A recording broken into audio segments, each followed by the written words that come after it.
Hey guys, it's me, Omar from the Horror Highway, and here's our first episode of the new series, 50 States Most Disturbing Iceberg stuff. In some of the recordings, I sound a little bit messed up because I kind of got COVID while working on this, so I tried my best to clean it up. I'm sorry about the audio. Also, I'm sorry about if I missed anything. Like, if you want to correct anything or think I missed anything, just write in the comments to let me know. And don't want to take up too much of your time here. So here's a quick rundown for those who don't know how it's going to work. So I just went online, tried to find as much as I could about like creepy things in Virginia. It's color organized, so it'll be orange for like unfortunate events, like stuff that isn't paranormal but has like bad history. Red is like serial killers and murderers and stuff. And then we have purple for high strangeness, which is like ghosts, paranormal activity, poltergeist. Green is just like alien related, UFOs, UAP, alien sightings, And then yellow is just cryptids, urban legends type of thing. So it's like stories about things that might or might not be real. Anyways, let's go where it all started for America, like at least colony wise. This is Virginia's most disturbing iceberg. I hope you enjoy the video. And don't forget to like, comment, and subscribe. Thank you. Tier 1. The Black Dog of Blue Ridge. This is a cryptid / urban myth and could be classified as a church grim, which is essentially just a black dog that appears around churches and kind of works as like a harbinger of something, sometimes set to protect the church or the area. This dog was said to appear in Bedford County and was the biggest dog in town. This caused a party to form as people were now in fear of the dog and didn't know that the dog was actually a protector spirit. The party lies in wait for the dog to appear, which had been appearing by a pass late in the night over and over again. The party shoots at the dog, but the dog walks the same path, and it always does, ignoring everything the party did to it. 7 years later, a woman comes down to Bedford County, talks about her husband and his dog, who had left to that area to start a process of beginning a new life with her there. The county already knows where this is going, and another party is formed. They take her to the dog, and she meets the dog, and they embrace. And the dog takes her to a spot, where she then asks the party to dig that spot up. And eventually, after digging tools are brought, they find the skeletal remains of her husband, with his ring still on his finger. She recovers the bones and gives him a funeral. And the dog from then on would vanish. It is not known how the man died. The Cohoke Light. In King William County, Virginia, near West Point, there's a reported ghost light, or will-o-wisp, or whatever you want to call it, usually seen around Virginia State Route 632 and by the Norfolk Southern Railway. There, people have said to seen a light from a couple hundred yards away by that railroad, that it approaches without any noise and slowly gets brighter. It had attracted a large number of people around the 1960s and 70s who wanted to see it. The reports of the Cohoke Light still go on till today. Hampton Roads Beach UFO Incident, 1975. Around 2 a.m. in midsummer 1975, Virginia police officer Jim Bonavita would see a semi-translucent globe going over the horizon around treetop level.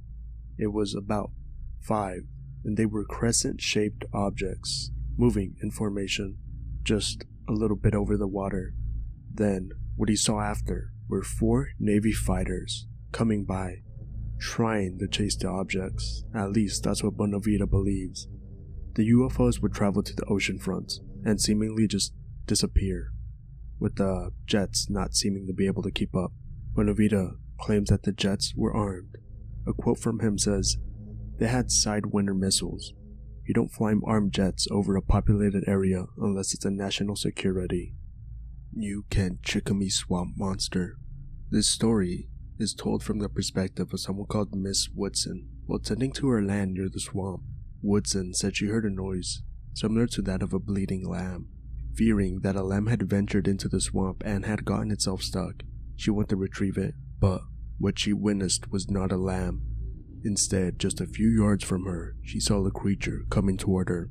Woodson described it as having a head with ears similar in the shape and size to a sheep, but the body of a large snake. She estimated it was 4 feet in length and covered in scales. As the sun reflected off its scales, it reflected bright, iridescent colors that hurt her eyes. An article recalling the account's details, Woodson ran back to her home and got other family members in order to kill the beast. According to the article, they tracked it to the water's edge, but it had retreated into the depths of the swamp. The Nash-Fortenberry UFO sighting, 1952.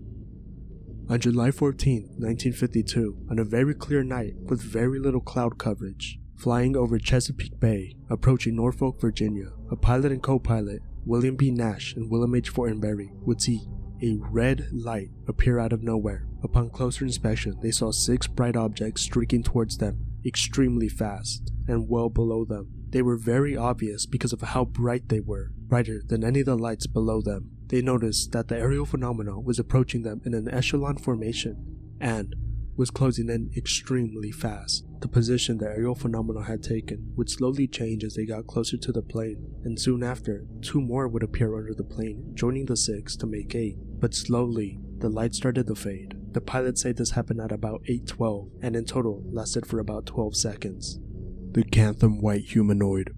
While I was doing some research for the UFO stuff, I found a weird one-off sentence in one of the reports, and it was that 2 kids in Cantham saw a white humanoid running sideways at them.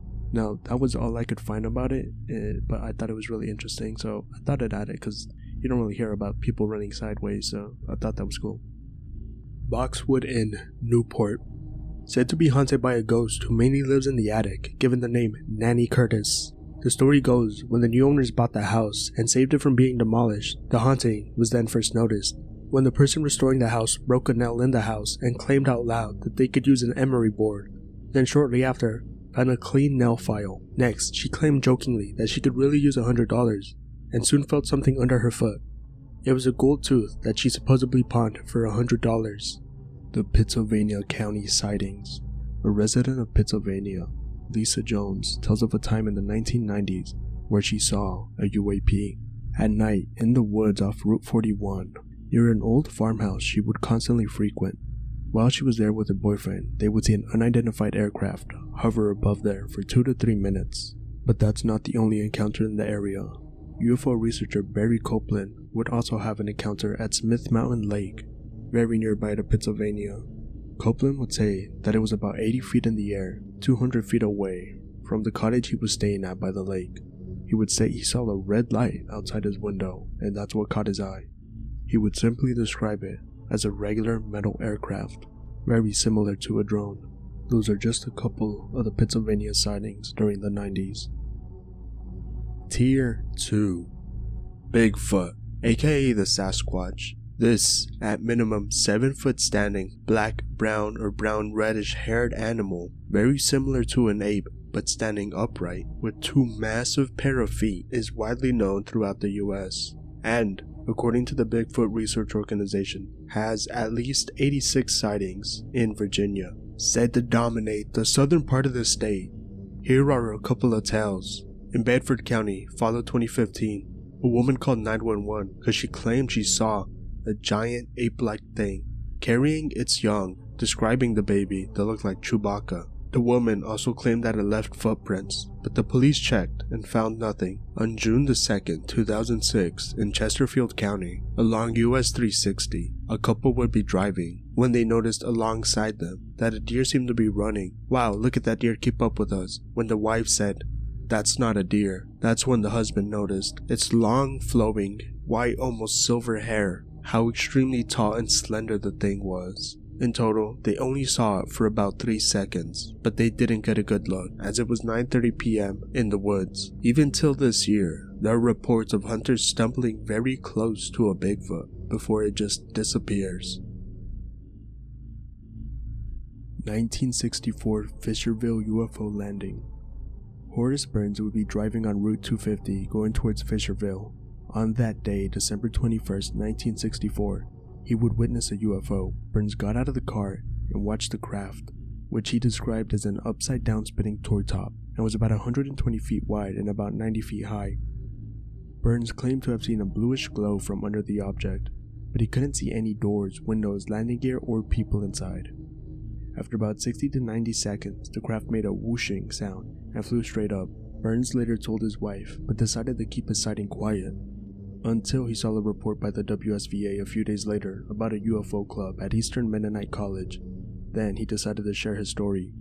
Jim Shipp of the WSVA interviewed Burns about his sighting, and a professor at EMU who was in the UFO club went to the landing site with a Geiger counter.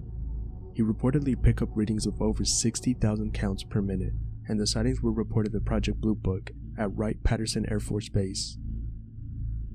The tale of the Battleship Wsconsin and Nauticus Norfolk begins with a sailor named James Spurrell.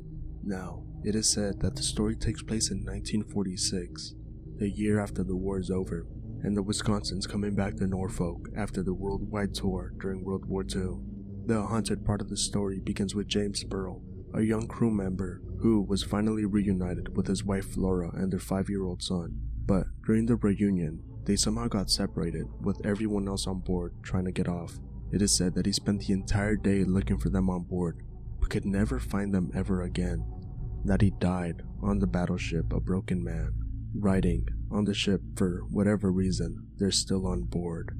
Now, the story is more of an urban legend, and is the reason why many people believe that Wisconsin is haunted. Chessie, Chesapeake Bay, Virginia. Chessie is a snake-like aquatic animal that swims there. The first sighting may have been in the 1840s in the area now called Virginia Beach. More sightings in the bay followed in the 1930s, 60s, 70s, and 80s. Here are various theories on what Chessie could be, including large sharks or oarfish. Some have wondered whether they could be snakes that escaped from an abandoned ship. Others claim the rise in sightings in the late 1900s coincide with the opening of Calvert Cliffs nuclear power plant. The Theodore Roosevelt Virginia Beach sighting, 2014. The Theodore Roosevelt is an aircraft carrier, and off Virginia Beach one day in 2014, several pilots, during a training exercise, would see a strange aerial phenomena which they could not describe. Due to how close the aerial phenomena got to the pilots while they were training, they had to cancel the exercise, and because of how much danger the aerial phenomena potentially might have put the pilots in, a report was written and sent to the Pentagon, which is one of the many reports that Congress had to see during disclosure. In a New York Times article, a fighter pilot, Lieutenant Graves, describes what one of the pilots saw during that exercise. The article states that the pilot and his wingman were flying in tandem about 100 feet over the Atlantic east of Virginia Beach, when a strange sphere-encasing cube flew in between them. At first, they thought it was a drone, and that's why they were mad, because that put their life in danger. But then they realized no drone program would put their pilots in danger. Devil Monkey, Roanoke, Virginia. In another report, an Ohio woman driving through Roanoke, Virginia at about 2:30 a.m. reported a similar encounter in the late 1990s while driving on a dark road at night and forced to take a detour due to road construction. She had driven past a road sign that read, "Red Wolf Crossing," close to Elizabeth City, when a creature, which was not a wolf, leaped in front of her car. The creature was all black, with very short, sleek fur, pointy ears, and a long, thin tail. She thought it was very cat-like, but also not at the same time.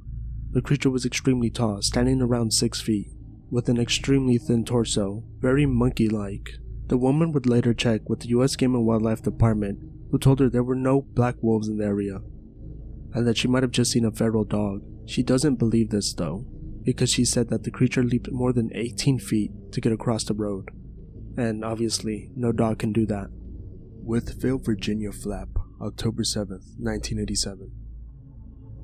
A total of 5 police officers in Fort Kiswell caught the sight of a bright red and green light in the night sky. With previous military training, Sheriff Wayne Pike says the officers couldn't have been easily fooled. This would be the start of countless calls about UFO sightings. Coming in after this was reported on the radio by Danny Gordon. This story would also get picked up and bring a large interest into town, with it bringing the act of UFO hunting. They had their first encounter on US Route 21. This is but 2 of the many sightings that happened during the Wythevllie Flap of 1987. Many more would be collected in a book called Don't Look Up, the real story behind the Virginia UFO sightings.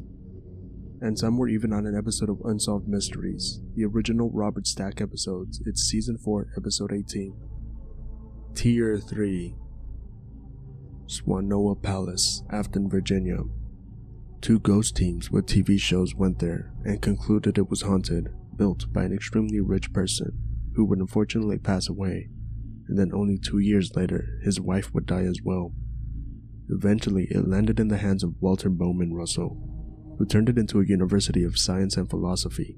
Many say his theories were very similar to those of the mysterious Illuminati Society. However, many members were also mystics, believed in the supernatural, cosmology, even UFOs. It's alleged that he had very strong ties with the Illuminati, and other spirits also lurk in Swannanoa Palace, including servants and groundskeepers who worked there. The Lookout Tower at the Surf and Rescue Museum. One single man, for 35 years of his life, worked at Lookout Tower up until his retirement in 1917. Many believe that this man, John Woodhouse Sparrow, still haunts the tower after death, and that he's not alone, but he's also with those who died from shipwrecks near Chesapeake Bay. Stonewall Jackson Memorial Cemetery. I mean, this is pretty obvious. Famous Confederate General Stonewall Jackson was laid to rest here, and they say his ghost haunts the area still to this day. The Bunnyman Bridge / the Bunnyman. In an overpass near Clifton, Virginia, there is a bridge referred to as the Bunnyman Bridge. It is said in the 1970s that a man escaped an insane asylum and hung around that bridge. It's rumored that he would accost and attack people with an axe. And as to why he was called the Bunnyman, it's because he would kill all the bunnies around and eat them, so people would find all these dead bunnies near the bridge. Though, many believe the actual Bunnyman was just a man in a bunny costume accosting people nearby, and he did not actually escape from an insane asylum. The Shenandoah National Park Crawler. The park ranger that is now retired recounts some investigations in 2022 where people had reported strange sounds. It was during April of that year that this event took place. A common occurrence now was a dog barking, which had seemingly happened that year with a great frequency, and on his way back to the cabin, he noticed something by a rock. It was the most creepy, malevolent feeling in the air. I looked around and scanned the tree line before looping toward my door.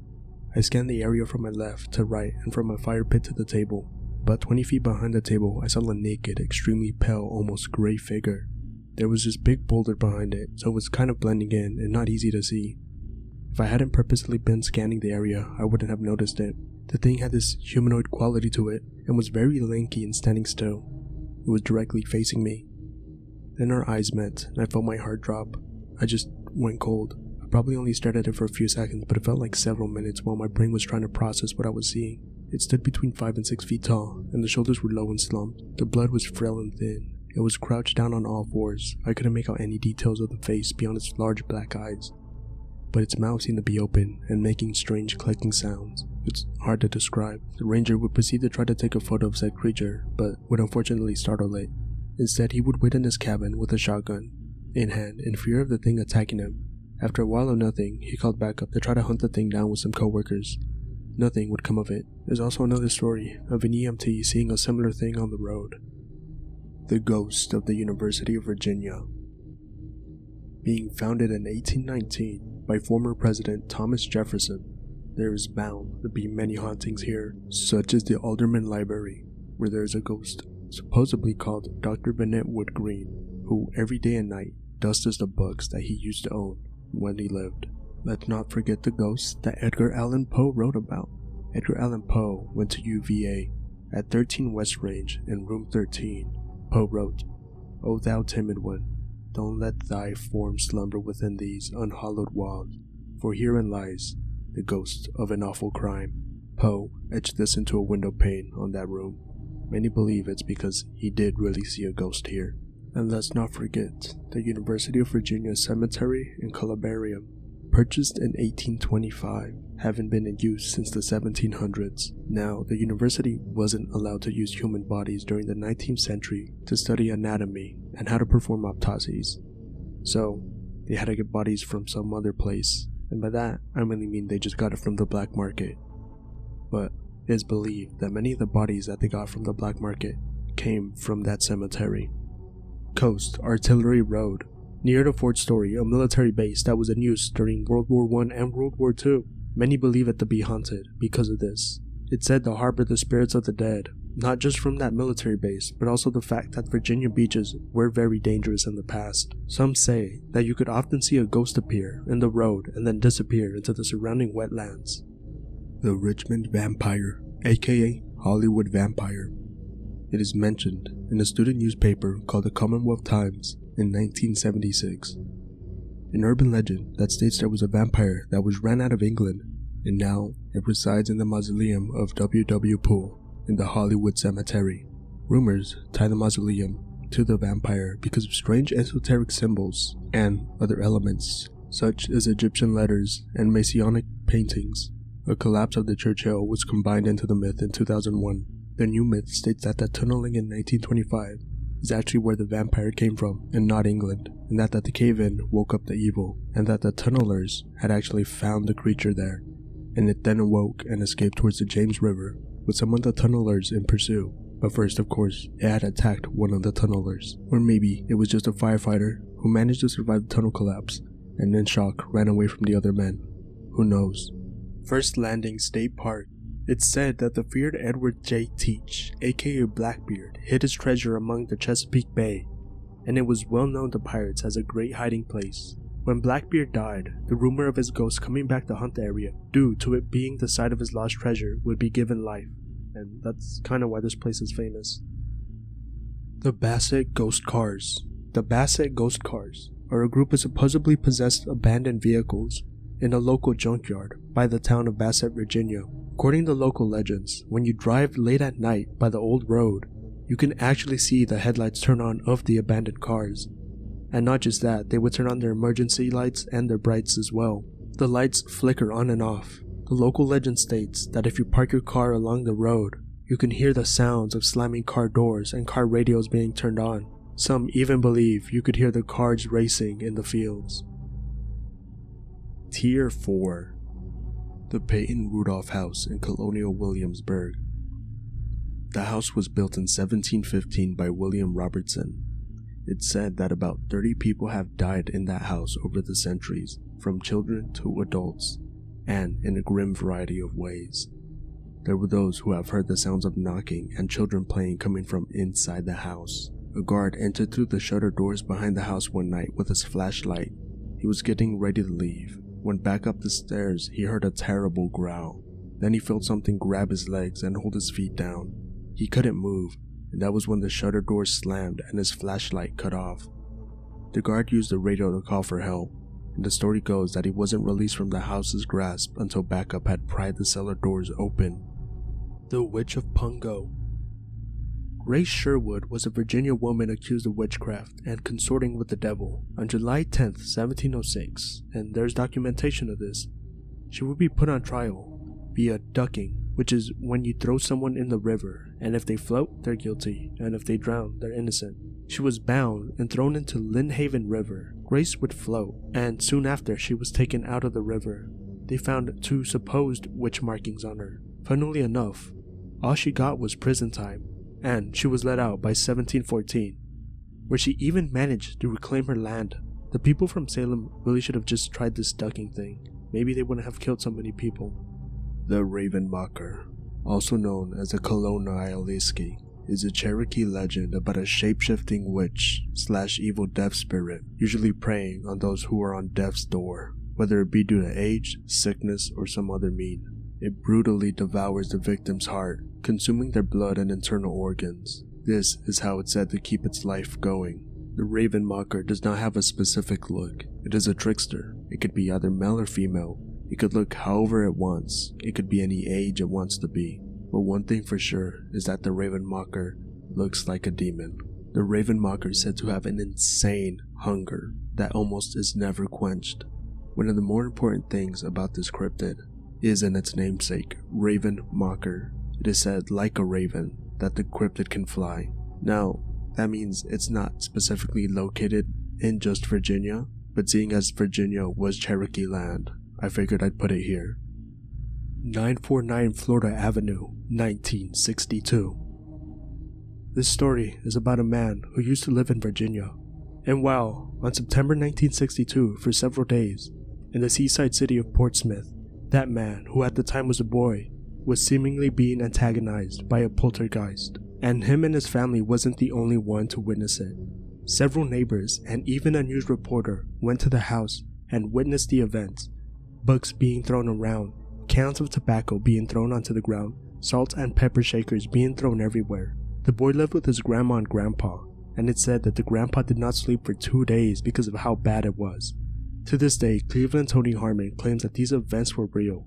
That news reporter, Joseph V. Phillips, wrote, "I didn't believe in ghosts until Saturday. I went to the house at 949 Florida Avenue and got goose pimples while dodging flying household objects that crashed to bits on the floor. I didn't believe in this nonsense until Saturday. Now I'm not so sure. I saw weird things happen, but I don't know what caused them." Virginia, the best place to hide from UFO attack. This one's going to be really quick. For some reason, there's a lot of reports about how Virginia is the best place to hide in case of UFO attack. I don't know what's up with that, but it's interesting, so I added it. Virginia doesn't have that many UFO sightings, ranked 9th on the least UFO sightings, so it's not nothing, but they aren't reported like crazy, with about 43 sightings per every 100,000 person. And this info comes from an article written by Kristen Cook, and they used the National UFO Reporting Center as data. Haunted Elbow Road. Regardless if the Elbow Road is actually haunted, the fact remains that it's a dangerous curvy road that people warn about due to it being the cause of many an accident. There are said to be haunts here by 2 different ghosts.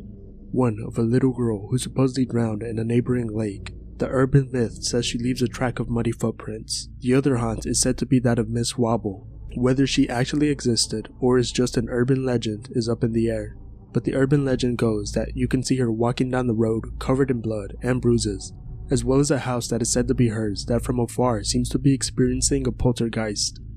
A seemingly important aspect of the Miss Wobble's tale is that she was murdered and her body was never found.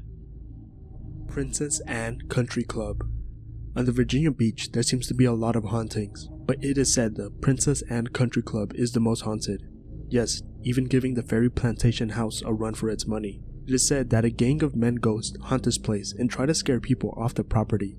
In particular, a ghost of a man in a cape seems to be singled out in all the sightings. Another tale is that of a woman in a wedding dress that attends a bar. As always, people claim that she was a former visitor of the club, who unfortunately passed away and has now come back in death to haunt the bar.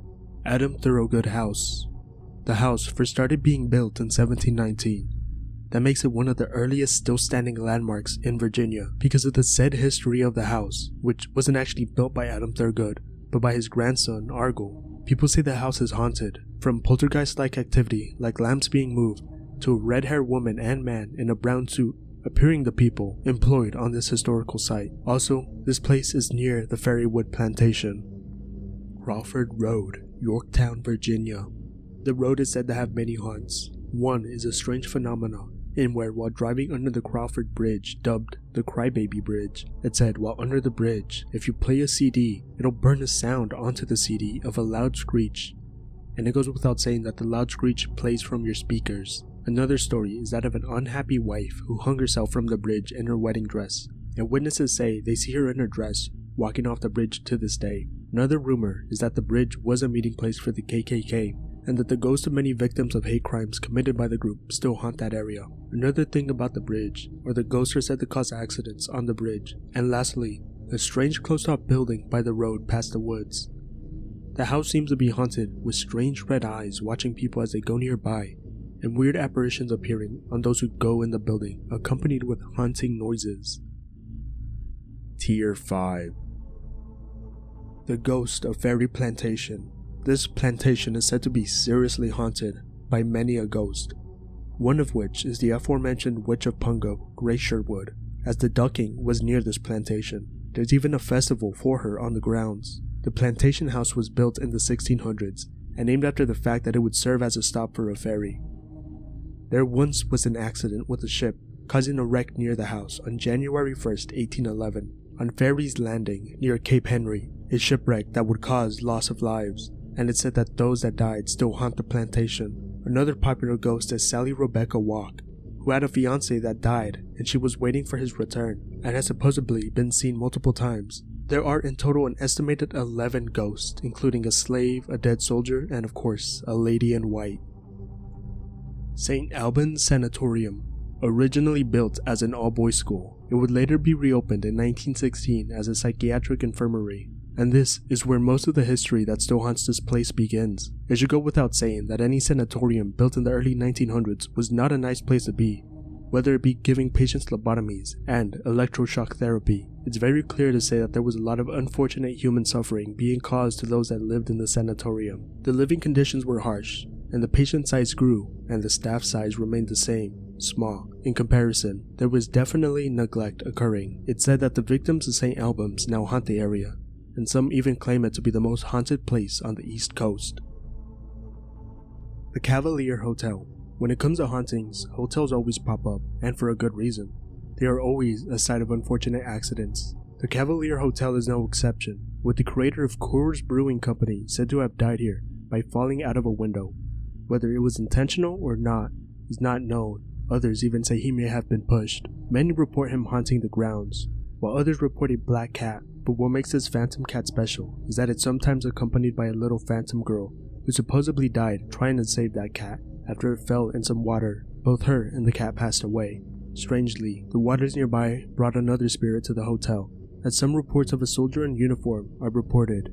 He warns people not to go up to the employee staircase because once there was a time where a ship blew up and the army brought the bodies to the hotel and used it to help the people suffering from injuries. Hungry Mother National State Park. It goes that this state park gets its name from a tale of a mother and her child who were kidnapped by Native Americans after an attack. While the mother and child managed to escape, the mother, Molly, eventually passed out of exhaustion. Her starving child was found wandering near the stream, only repeating the phrase, "Hungry Mother." Though, many in the Historical Society discredit this tale, saying that the real Molly Marley lived in the area before the events ever occurred. Similar legends about the park still circulate, and visitors often claim to hear cries from the spirits of the dying mother and her child. Staunton Train Depot. In 1864, it was burned down by Union soldiers, and several people perished in the fire. There was also a mental hospital close by, which had awful living conditions for patients, and some say that the ghosts from there have wandered to the station on occasion. There have been a wide variety of ghosts reported here over the past few years.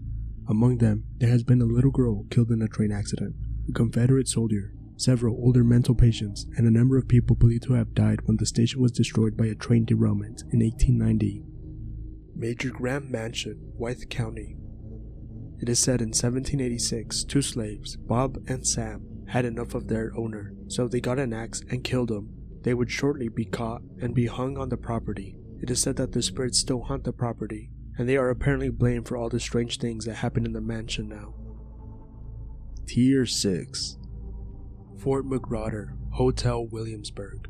In the city of Williamsburg, the horrifying Battle of Williamsburg happened, and at one of the sites where the battle happened, Fort Magruder was built nearby.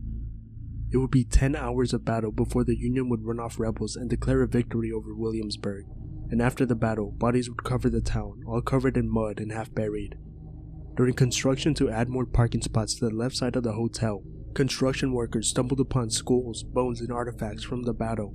As was common after most Civil War battles, there were mass burial pits dug. However, it is said that a fallen soldier haunts the hotel, and there are many tales of both employees and visitors witnessing Confederate soldiers appear and vanish or walk across rooms or through windows. There are even some reports of people just from that era appearing. Cold Harbor Battlefield Park, Richmond. A quote from Ulysses S. Grant. Cold Harbor is, I think, the only battle I ever fought that I would not fight over again under the circumstances. I always regretted that the last assault at Cold Harbor was ever made.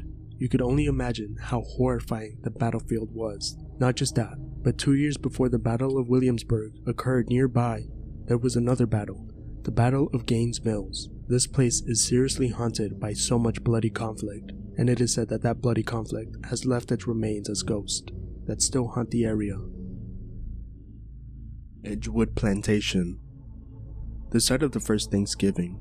Unfortunately, a mere 3 years later, the Berkeley 100 would be destroyed by an uprising, now known as the Massacre of 1622, which has become closely tied to the plantation. One of the most infamous ghost stories is of a couple who stayed in a cottage and said they were up the entire night because of a spirit of a soldier named Aaron Young III. Aaron Young III said he was a member of Virginia's 12th Regiment and was just passing through Edgewood Plantation during the Civil War.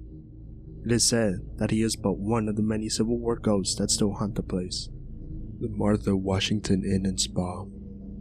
This was part of a private mansion, which is now the Mobile 4-Star Hotel, built in 1832 by General Francis Preston. Just before the Civil War, the mansion would become an elite college for women that would be named after Martha Washington. Now, during the war, the college would be turned into a makeshift hospital. It is said that all these soldiers that died in that hospital from painful injuries still haunt the place. There's one tale of both a nurse and a soldier who met at the hospital and both fell in love with each other. Her name Beth and his Captain John Steeves. But they were not meant to last, as Steeves would pass. On his deathbed, Steeves would call out for Beth to play the violin like she always did for him. And now, it's said on nights on the full moon that you could still hear Beth playing the violin, usually on the 3rd floor. On moonless nights, there's said to be a ghostly horse by the south lawn. The horse is said to have belonged to a Union soldier who got shot by a Confederate soldier and was taken to the hospital, could never make it back to his horse. Tier 7. The storm of the century. Extremely devastating to the infrastructure of Virginia. It snowed so much that it actually collapsed the roof of the Lancelot Sports Arena. The storm was so bad that many people ended up being stranded on the side of the highway. In total, it took up to 3 weeks to get electricity back for some people, and the power outages reached all over the east. The Buchanan Flash Floods 2022. Due to heavy rain on July 12th that continued for up to 13 hours onto July 13th, the Buchanan County would encounter flash floods, causing power outages, roads to become inaccessible, and in general infrastructure to start failing. It said that up to 100 homes were damaged, with some completely ripped from their foundations. People that witnessed the flood noticed that the water went down 11 feet. At the time, a total of 44 people went missing, but thankfully, all 44 were found. 2011 Virginia earthquake. On August 23, 2011, a magnitude 5.8 earthquake hit the Piedmont region. The quake was felt across more than a dozen US states, and even in some Canadian provinces. This earthquake was felt by more US citizens than any other quake in US history. It even caused North Anna Nuclear Generating Station to shut down and restart as an emergency measure. Though there were injuries, thankfully, no one was killed, but it did an estimate $200 million to $300 million in damages.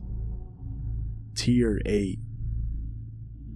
The November 2006 nor'easter, with high winds reaching up to 66 miles per hour on Chesapeake Bay Bridge, to causing over 9,000 power outages, with heavy rainfall causing tidewater to rise 2 inches. It would unfortunately take the life of one person because he was driving and hydroplaned, which caused him to crash. The Ash Wednesday storm of 1962. Classified as a level 5 or an extreme nor'easter, this is recognized as one of the 10 worst storms in the United States during the 20th century. In total, damage in Virginia was about $30 million. Specifically, half of that $30 million was just the damage in Virginia Beach. And, unfortunately, a total of 5 deaths in the state were had. Also, the nor'easter knocked over the world's largest pile driver during construction of the Chesapeake Bay Bridge Tunnel. This storm produced the 3rd highest tides on record unrelated to tropical cyclones, reaching about 8.2 feet, causing thousands of cars to be damaged as well as houses, with wind gusts reaching of 65 miles per hour, and in some places like Chesapeake Bay reaching 80 miles per hour. The Election Day flood of 1985. Still, one of the worst natural disasters to impact Virginia, the Election Day flood of 1985. It would create an estimated damage of $225 million, with that cost being split between 3,000 homes and 100 businesses. In total, the death count would unfortunately be 10 people. The flood was caused by record amounts of rainfall, causing many rivers and creeks, such as the Roanoke River, for example, which rose up 19 feet in 12 hours, reaching a record height of 23.35 feet. Hurricane Camille, 1969. One of the most powerful and deadly destructive Category 5s it is the second most intense tropical cyclone to hit the United States, let alone Virginia. The storm causing at least 12 to 20 inches of rainfall, with a maximum of 27 inches in some areas. It's really hard to tell how much rain it actually caused, because the tools they used to measure the amount of rainfall in some areas were just destroyed. In total, Camille destroyed 313 houses, affecting 3,765 families, and amounting a total of $148 million worth of damage, and it would unfortunately cause mountain slides and flash floods, which would unfortunately lead to a loss of 153 lives. Hurricane Agnes, 1972, with leaving a total of $222 million worth of damage. This hurricane would cause one of the worst flooding ever seen in River City, the main issue being caused by the rain, which caused the river to rise by 36.5 feet, and because of this, it would unfortunately result in 13 deaths. Hurricane Gaston, 2004. What led Gaston to be extremely deadly was the fact that it stalled over Richmond. So for about 8 hours, heavy torrential rainfall would fall across the area, leaving a total of 12.6 inches of rain, causing massive flooding, which would lead to the unfortunate event of taking 8 people's lives. Hurricane Hazel, 1954. One of the most powerful hurricanes to reach central Virginia, with a high of 79 miles per hour wind gusts in Richmond, which is one of the highest wind gusts measured for a tropical event. The storm left Virginia with $15 million worth of damage, and an unfortunate toll of 12 deaths. Hurricane Isabel, 2003. This hurricane leaving 2 million without power, and triggering some deadly flash flooding. In total, it would cost Virginia $1 billion in damage, making it the costliest natural disaster ever, and in total, destroying at least 1,000 homes and damaging 9,000. It would have the unfortunate consequence of taking 32 lives in total. Tier 9. The Battle of Williamsburg. On May 5th, 1862, just outside of Williamsburg, Union General George B. McClellan would attack the rear troops of Joseph E. Johnston near Williamsburg, Virginia, with a total of 40,768 troops on the Union side and 31,823 on the Confederates. The fighting in this battle would be inconclusive, but that would work in the Confederates' favor, as the Confederates had just retreated from Yorktown and were making their way to Williamsburg. Their only goal was to slow down and hinder George B. McClellan's men. With an estimated casualties of 3,843, the Union lost 2,283 men, while the Confederate lost 1,560. The Battle of the Crater. On July 30th, 1864, a battle would break out between Confederate forces and Union forces, once again led by Ambrose E. Burnside, and the other led by Robert E. Lee. This time, some Union soldiers that were Pennsylvania miners had a plan. The plan was to dig under the Union line and all the way to the rebel side, plant some bombs and explode, breaking their defenses. This plan did not go well. Although the explosion did go off and it did break their defenses, once Union forces were sent in, which for the most part it seems as the Union used black soldiers as human shields to rush to break in defenses, it would fail, as the Confederates would quickly gather their defenses and mount a counterattack, which was successful. In total, an estimated 14,600 troops were engaged, with the Union having 8,500 and the Confederates having 6,100. By the end of the battle, 5,289 casualties were had, with the Union losing 3,798 and the Confederates losing 1,491. One of the worst parts about this was after the siege fell, they just continued trench warfare for 8 months after. The Battle of Gaines Mills. On July 27, 1862, Confederate General Robert E. Lee with his army would attack the Union forces led by Fitz John Porter. Lee received reinforcements, and that's why Lee launched an offensive against the Union army that were threatening Richmond. Battle witnessed over 15,000 combined casualties, 6,800 from the Union and 8,700 from the Confederate. The Second Battle of Bull Run. While the Union forces were making their way through Virginia, Robert E. Lee, who led the Confederate troops, decided to put pressure on John Pope's army. to push him out of Virginia and stop him from moving through the state. They would eventually clash in Prince William and the Fairfax counties on August 28th through the 30th, 1862. This is where the Second Battle of Bull Run would take place, with a total of 125,000 forces engaged, the Union having 70,000 and the Confederates having 55,000.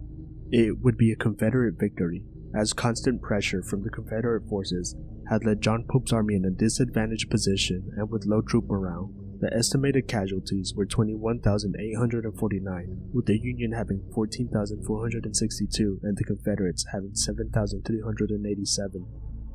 The Battle of Chancellorsville. In Spotsylvania, from April 30th to May 6, 1863, General Robert E. Lee would lead an engagement towards Union forces, with a total of 57,352 troops. He engaged the Union's army led by Joseph Hooker, who had a total of 97,382. Joseph Hooker, who had just replaced Ambrose E. Burnside for his failures at Fredericksburg, had managed to bolster the morale of the Union forces. While having less than half the Union forces had, Robert E. Lee would win this in an almost decisive victory, despite it being very bloody, though he would lose Stonewall Jackson in this battle as he would be mortally wounded by friendly fire. This would be a victory for the Confederates, with only losing 13,460 troops, while the Union lost 17,304, with the estimated casualties being 30,764. The Battle of Fredericksburg. From December 11th through the 15th of 1862, nearly 200,000 combatants would face each other, on the Union side being led by Ambrose E. Burnside, and the Confederates being led by Robert E. Lee. A total estimated force of 201,000 people fought, with the Union having 123,000 and the Confederates having 78,000. For the most part, this would be an easy win for the Confederates, as the Union was trying to capture Richmond, which failed.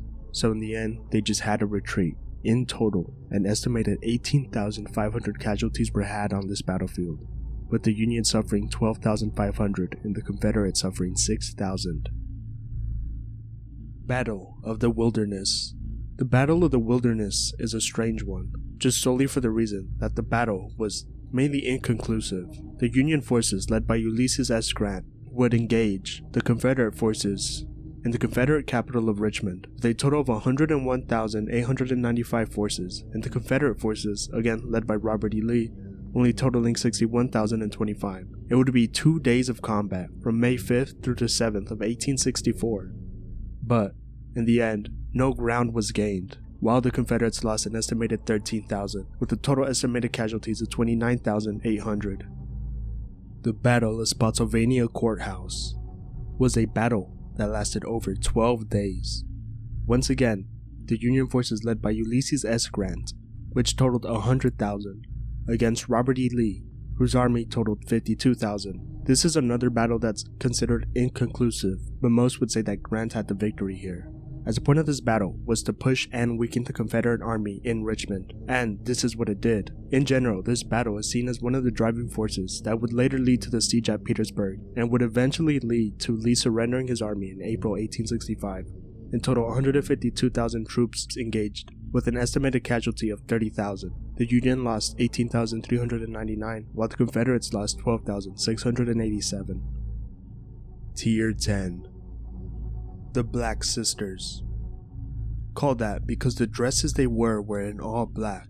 The three sisters, Mary Sneed, Caroline Martin, and Virginia Wadraw, would come to Christiansburg, Virginia in 1902 to help their sister Virginia run an all-female academy.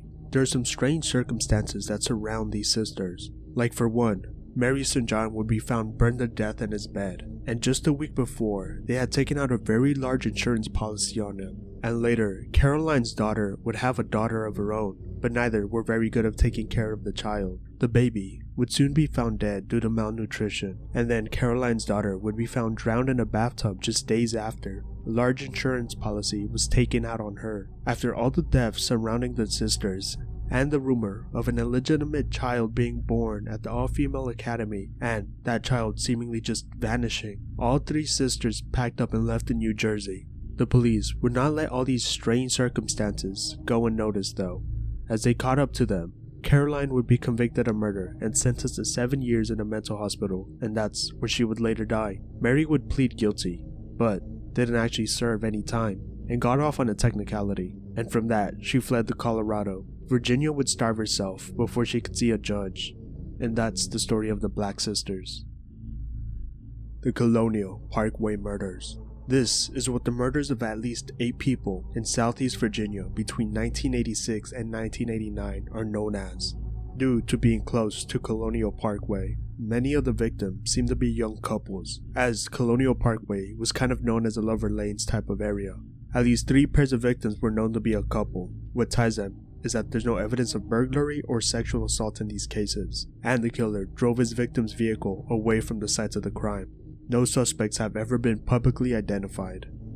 Henry Lee Lucas, also known as the Confession Killer.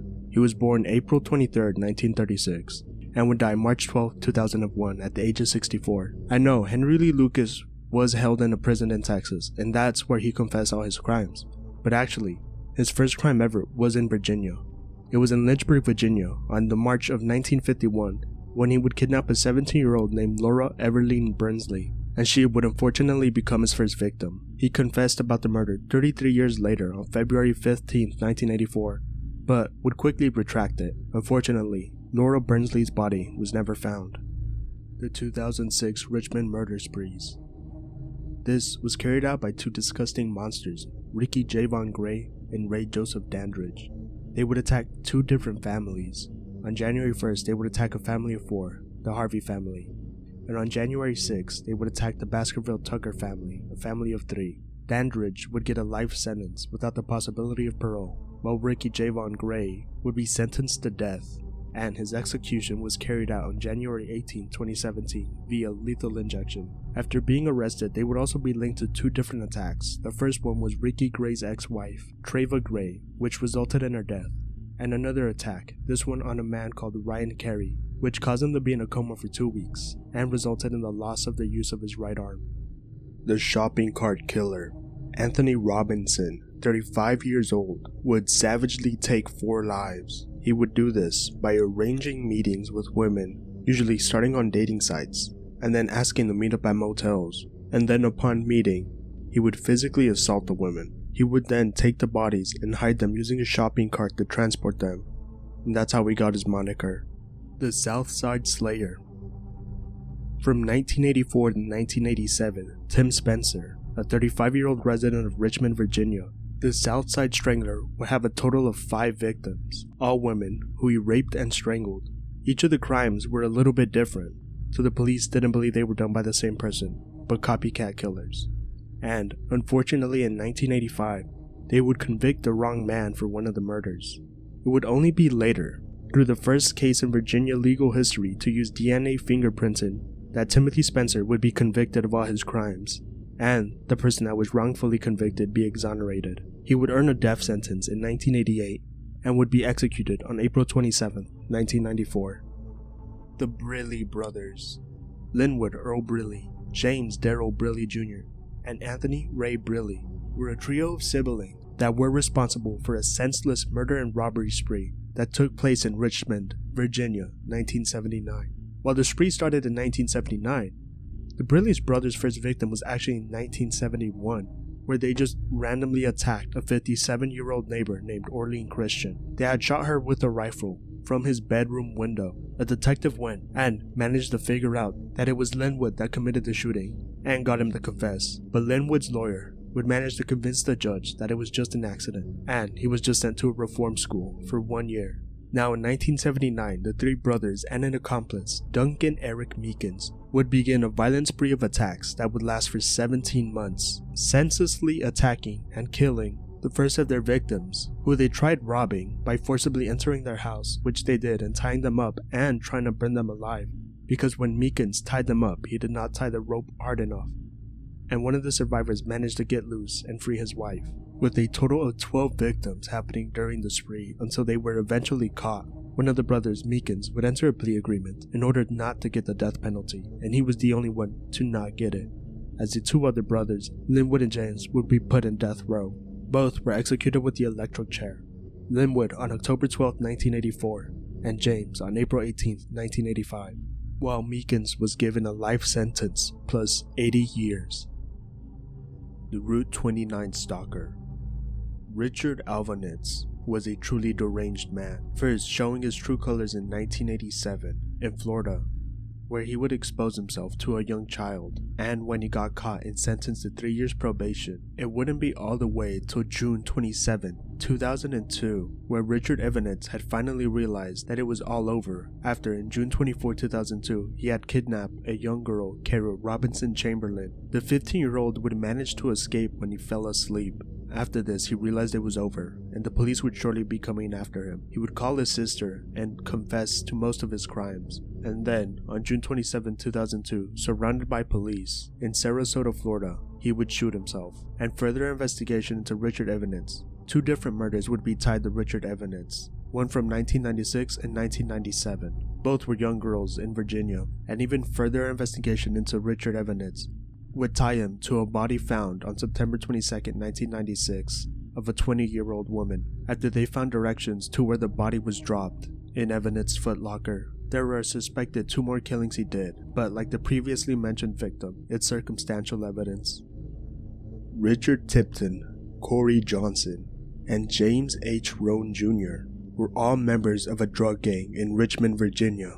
In an over 45-day period from January and February of 1992, these 3 men would kill at least 11 people with extreme prejudice and brutality. While you might suspect almost all the murders to be drug-related, some simply weren't. Sometimes they attacked people just because they felt that they were betrayed, or because they felt offended. Other times, it truly was a drug-related crime. All 3 would be sentenced to death. As far as I could find online, it seems as Corey Johnson was the only one who's actually been executed via lethal injection in 2021, which actually brought up a lot of controversy because a lot of reviewing of the evidence would reveal that he was intellectually disabled and so was not treated properly during his initial trial. Hampton Roads Killer. On March 5, 1998, the Chesapeake Police would suspect Elton M. Jackson of killing 12 gay/curious men. This was due to DNA evidence found in the last victim they found, tying him to Jackson. Upon further investigation, more evidence would tie Jackson to the slayings, such as blood of one of the victims and cotton fibers from Jackson's carpet. He would be arrested in May 1997, and after he was caught, no more bodies were being dumped in the Chesapeake/Portsmouth areas. In total, it would seem that 10 were strangled. He would be sentenced to life prison on October 27, 1998. It is suspected that he is the killer of 12 men. Melvin David Rees. On June 26, 1957, a couple in Maryland would just be enjoying each other's company in their car when Melvin David Rees, with no apparent reason, would shoot the young woman that was part of the couple. Her date would run away and call the police. Melvin stayed long enough just to violate the woman's body. Police would investigate the area where this happened and found an abandoned cinder block building filled with pornographic pictures and morgue photos of dead women. 2 years later, on January 11, 1959, he would strike again, this time killing a whole family. It wouldn't be until March 4th of that year that the father and the youngest would be found in a ditch in their car, though Melvin had taken the wife and the daughter somewhere else. And 2 weeks later, their bodies would be found in a shallow grave near Annapolis, sexually assaulted and bludgeoned to death. An anonymous letter later that spring would accuse Melvin Rees of the crime of killing the family, but he was a traveling musician and had long since left the state of Virginia, so the police had no way of locating him. But another anonymous letter in the 1960s tipped off the police that he was working at a music store in West Memphis, and so he would be caught and sentenced to life in prison for all the crimes he did in Maryland, and given the death sentence for the crimes he did in Virginia. But that charge would later be changed to just life in prison. From June 24th to 1960, he would rot in prison until the day he died in 1995. And so the Virginia Iceberg comes to an end. Again, there's probably a lot more that could have gone on, and I'm sorry. I got sick and it really hampered the research and also the recording process. Regardless, thank you so much for making it to the end of this video, watching it all the way through, or even if you just watched a bit and skipped to the end, that's still thank you for taking the time to even check out the video. Make sure to comment down the next state we should do. We're open to viewer suggestions, so just let us know. And again, thank you.